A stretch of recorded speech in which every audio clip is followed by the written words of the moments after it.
Welcome to the Legislative Report. I'm State Representative Aaron Kaufer of the 120th District. We're here on the Wyoming Valley Levee talking about a big bike path project that we're working on to connect the Kingston and 44th levee system so that we can continue along a bike path without having to cross over the Cross Valley.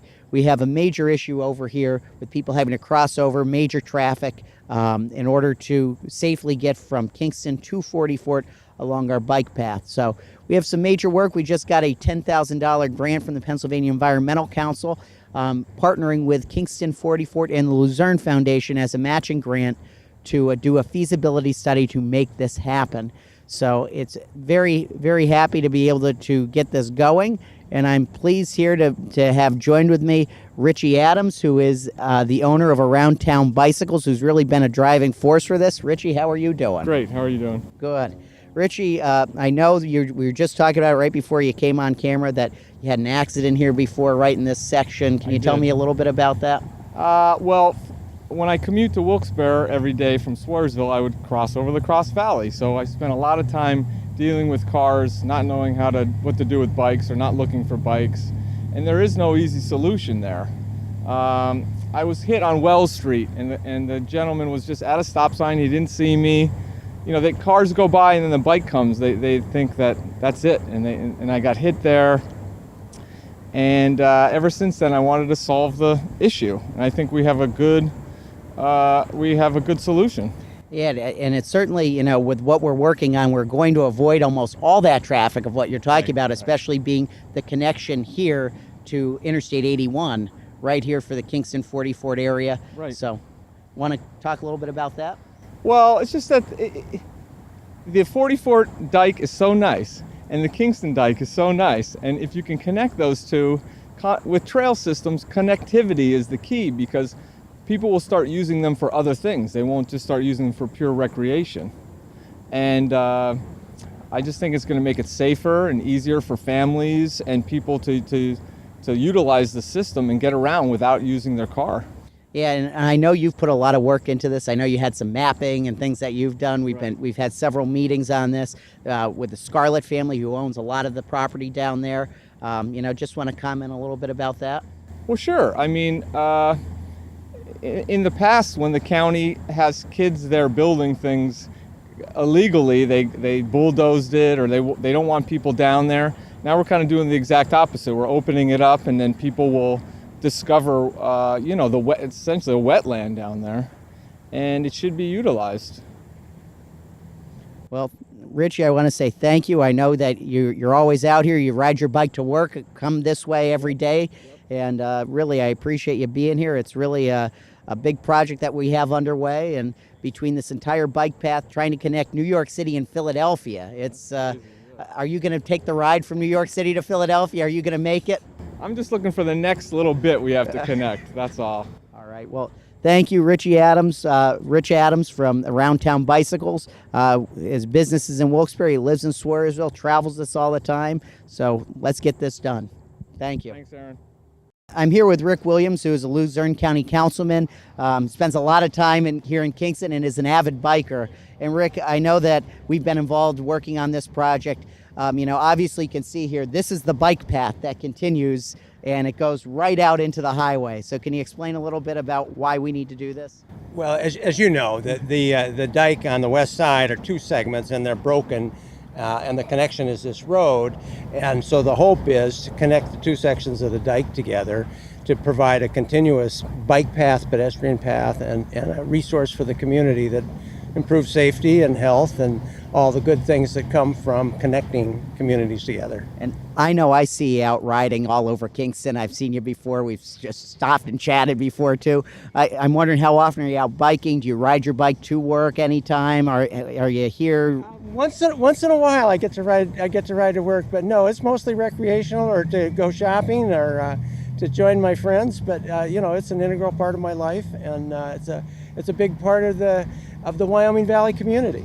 Now, what would you say as being out there in the field riding your bike? Do you think if we do this that people will utilize it, take advantage of what we have here if we connect Kingston and 44th? Oh, absolutely. I think that we have two segments now that are short segments. And by connecting them, now we have more of a network and a system that will really provide people with the resources they need to get to work, to enjoy their families, and get some exercise. It certainly seems that it would be a huge opportunity here for people who like to be outdoors to do that stuff, even for walkers, not even just a bike path, but to be able to appreciate the amenities here on the west side, because it connects pretty much with almost the rest of Luzerne County in a lot of places. So, I mean, can you tell me just a little bit of your perspective of this section versus what's going on in the rest of Luzerne County? Well, we're trying to attract people here for jobs and to stay here. And to have a good quality of life makes a lot of sense, and these are the kinds of amenities that keep families and people together and provide them the opportunities that they want in their communities. So it's just a good common sense. It does have economic development value as well as here and now value for the quality of life that Luzerne County is known for. Well, I want to say thank you, Rick. Thanks for being here. I know you're wearing multiple hats here today as a biker, as a county councilman, and being somebody who spends a lot of time right in this area. So I appreciate the time being spent here, and thank you for being here. You're welcome. Thanks for your leadership. Thank you. We brought together Rick Williams and Rich Adams here to continue talking about what's been going on. I mean, obviously, we got the traffic right behind us. We got the connections. We have the signs for 81 right behind us here. And so, I mean, a lot of safety concerns. People would wonder, though, why change? There's already a bike path up here. Why make the changes? Well, it's a combined cartway with both the bike path and the vehicles sharing the road. And sometimes that works very well, but in this case, we have an on-ramp going onto the Cross Valley that ultimately connects to I-81. And so bikers are forced to cross the path of cars wanting to gain access to the Cross Valley. So it creates an awkward situation that is just risky and it's dangerous. Then there's the normal interaction between cars and bike riders, and having the sight lines that are not great, as well as the boxiness of trying to combine things together. And it's a bike route, it's not a bike lane. There's one bike lane on the other side, but there's no bike lane on this side. So I think they missed it with the design elements. And that people want to be separated from traffic now. In cities, they have curbstones now, they have parked cars in between. They're trying to put more separation between the cyclists and the cars because it's just getting too difficult to have them on the road at the same time. So this kind of solves that problem, but also opens up access to a whole handicap access, children with families. Anyone will be able to use this path, and they don't have to deal with the highway. Now, Rick, I also know that you had a friend who had an accident here. We talked about Rich was in an accident right over in this section too. I know that you know somebody that had an accident here as well. Can you talk a little bit about that? Well, she was traveling, crossing the road as you would expect and normal. And in fact, some pedestrian, not intentionally, was making a left turn and didn't see her and hit her, knocked her over. I mean, it happens all the time. And so the extent to which we can separate vehicle traffic from bicycle and pedestrian traffic, it just makes things safer.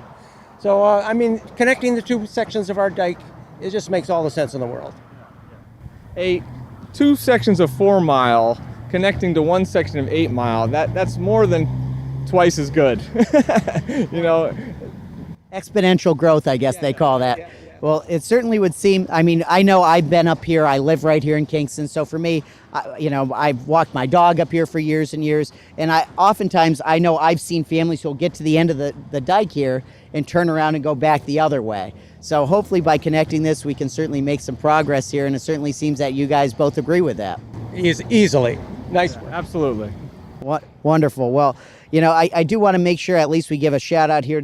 The Flood Protection Authority does maintain this and keeps this. They've been a very good partner on this because obviously this is, the main reason we have the levee system here is to protect it, to protect the valley here. But it certainly would appear, we have a lot of people who use it for recreation. Just the time that we've been here, we've had dozens of people by us. It's certainly a major amenity, I would think, for being here in Kingston. Yeah, Kingston Borough, 44th Borough. It brings a lot of the communities on the west side and throughout Luzerne County together. Just makes sense. Anything to add? No, I mean, people are coming probably from Exeter to use the dike. They're coming from all the western towns like Swoyersville and Luzerne, and there's people all over using the dike for sure. Thank you, Rick and Rich, for being here once again. I appreciate it. We're going to head over to Kirby Park and talk about what we're doing there with some of the projects that we're working on over there to continue the bike path and clean up some more of that area here in the valley. We're here in Kirby Park, and on this side, the Kirby Park, this entire area we're talking about was actually donated by the Kirby family to the city of Wilkes Barre. It is where we have our 4th of July celebrations. The Northeast Philharmonic plays right down there in our pavilion. During the winter, lots of sledding that happens here. This is an Olmsted Park, and it's a beautiful park. There's only so many in our country, and this is the same person that designed Central Park in New York City. Now, this whole thing was designed by him. As we come over to the other side of the levee, you can almost see it's like night and day. We have a completely overgrown section that is really needs some tender love and care. It's really become an overgrown disaster, so to speak. It's viewed as a liability by almost everybody around here, where we know there's crime going on down here. There's drugs. There's all sorts of problems. And, if we can clean this up a little bit and beautify it like we have in Nesbitt Park one over, Kirby Park right here, it is really just, it's a liability where it should really be an asset. And I think the community is looking to make it the asset that it should be. All along through here years ago, Wilkes University put actually podcasts up and through here to be able to do the walk. But if you look through here and knowing the crime and the drugs that are down in here, people don't utilize it. As they come through bike paths and walking, people don't walk down and through there because of these safety concerns. So, as we try to tackle this right here, it's an issue we're looking to really address head on. We've had people here from the Seneca Nation just recently, and the Seneca Nation is interested in helping because this is actually holy land where they settled and farmed, and this is where, back here is where the zoo, where the reflecting pond was. Everything that was such a beauty and now just completely overgrown, can't even see the river anymore from where we're at. And it's disappointing because in my lifetime, this has never been what a lot of people, my parents' generation, remember it to be. So it's certainly, like I said, it's a liability now. We need to start thinking of it as a potential asset and actually making the investment here to clean it up for the next generation. Unfortunately, this has really become quite a political issue because Kirby Park is owned by the city of Wilkes Barre, which is on the other side of the river, of the east side. This is almost viewed as a west side problem, even though this is owned by the city of Wilkes Barre. So by working on trying to get this done and working together between the borough of Kingston with the city of Wilkes Barre, this has really been neglected and left behind because it's almost an afterthought because it's not on the east side for Wilkes Barre to take care of. We've been partnering, working together, trying to take those steps forward so that we can truly get something done by cleaning up this massively overgrown section that has just been neglected and left behind. So it's about what's doing right for the people on both sides of the river and making sure that we can bring it up to the livelihood and the way it should be for people to actually utilize that section appropriately. We're talking a little bit about some of the grant money that we got. We got a $10,000 feasibility grant from the Pennsylvania Environmental Council, partnered with Kingston, 40 Fort, and also the Luzerne Foundation. You want to just talk a little bit about that, Rick? Well, as I understand it, it was really open up the wilderness area that's part of the Kirby Park that is overgrown with some invasive plants, and to begin to improve sight distances and improve security by virtue of providing visibility. So it's really straightforward, and while $10,000 is not insignificant in terms of the magnitude of the effort, it is insignificant, but it's a start. And even as we're here, we see families coming, riding their bikes through and going right back up. There's a massive overgrown section here, and it seems that a lot of people try to avoid it because of safety concerns. Any thoughts? Well, there have been some incidents here, and it does have a little bit of a reputation. I mean, it's really quite a historic park. That this was a Frederick Law Olmsted original design from the early part of the 1900s, and to return it to some semblance of its original design intent would begin to address those issues that we're so aware of, having to do with visibility and safety.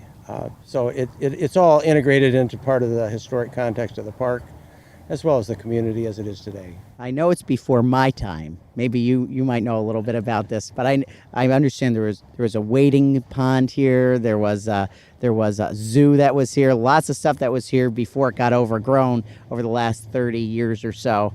Do you remember any of that stuff, Rick? Well, I wasn't here then either, but no, there was a gazebo. The foundations are still here of the zoo, of the reflecting pond, and of the gazebo area. So there is some historic context. And our Market Street Bridge, which is Carrier and Hastings, who designed the New York Public Library, just adds to the Frederick Law Olmsted heritage that we're so lucky to have right under our noses. So to begin to treasure it and respect it and care for it makes a lot of sense. Yeah, and I know over the past year we partnered a little bit on the Japanese knotweed. We worked with the River Parks Commission. They treated it recently. You can actually see some of the Japanese knotweed looking here. It's the first step, but I think there's a lot more to go. And any thoughts on that? Well, it's endless, right? We do enjoy Pennsylvania in the summer and then have it in the winter. So plants do grow, and it is a constant effort to keep things open. But there are a lot of human resources, and to have the supporting financial resources to join with the Riverfront Parks Committee and the Flood Protection Authority, the Kingston Borough, 44th Borough, and to all the service clubs that participate on the Days of Caring. Kirby Park is really a center of our community, and there are lots of opportunities to improve it. Well, I know that about 10 years ago there was a plan put forward called the Sasaki Plan. And we've done a lot on the east side. We have the amphitheater behind us. We have a boat launch right here. So this almost seems like it would be the logical next step to what's going on. Rick Williams from Luzerne County Council, thank you very much once again. I'm State Representative Aaron Kaufer of the 120th Legislative District of Pennsylvania. That's all the time we have for today. If you would like follow-up information, my contact information will be on the screen. Feel free to contact my district office. Thank you very much.